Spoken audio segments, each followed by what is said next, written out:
স্বাধীনতা। গোপা ব্যানার্জি। ভারতবর্ষ, তোমার স্বাধীনতা পাওয়ার কত বছর হলো?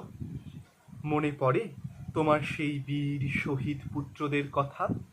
সেই বিনয় বাদল, দীনেশ, ভগৎ সিং, আরও শত শত তোমার আদরের দুলাল, নয়নের মনিদের কথা, যারা কেউ ফাঁসিতে, কেউ গুলিতে প্রাণ দিয়েছিল হাসি মুখে তোমার, আমার, সবার স্বাধীনতা আনার জন্য।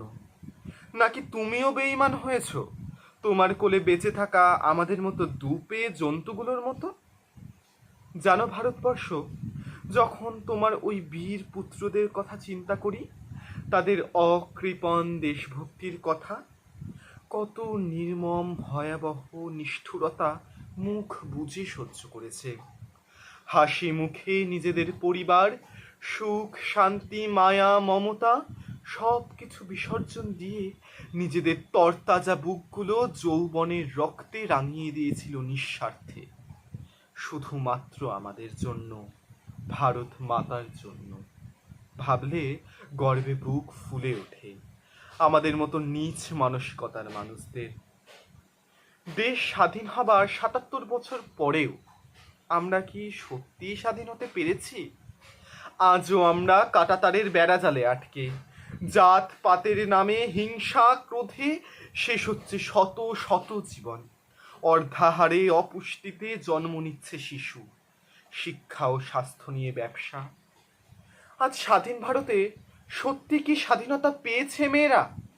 মহাপুরুষদের কথা মতো একটা দেশ তখনই উন্নত হয় যখন সেই দেশে নারী জাতি শিক্ষা ও সম্মানে শীর্ষস্থান পায়। ভারতবর্ষে কয়জন মেয়ে শিক্ষিত? কয়জন মেয়ে নিজের সম্মানে বাঁচে? এখনও নারী জাতিকে মেয়ে ছেলে বলে সম্বোধন করে, মর্যাদার আড়ালে বোরখাতে মুখ ঢাকা, বংশের মান রাখতে শাখা সিঁদুরের গণ্ডি। পুত্র সন্তানের জন্ম দিতে না পারলে তুমি অপয়া, সন্তান না জন্মালে তুমি বাজা নাম পাবে। তুমি নারী, তাই শত অত্যাচার মুখ বুঝে সহ্য করতে হবে। তোমার স্বামী একাধিক নারীর সঙ্গ করতে পারে, আর সেই তোমায় তকমা এঁটে দেবে বেশ্যার। হে বীর শহীদদের এই মাতৃভূমির মহামানবেরা, একবার একবার ফিরে এসো এই মাতৃভূমিতে।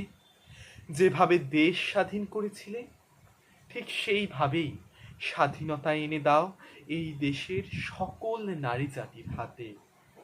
পূর্ণতা দাও স্বাধীন ভারতের। নমস্কার।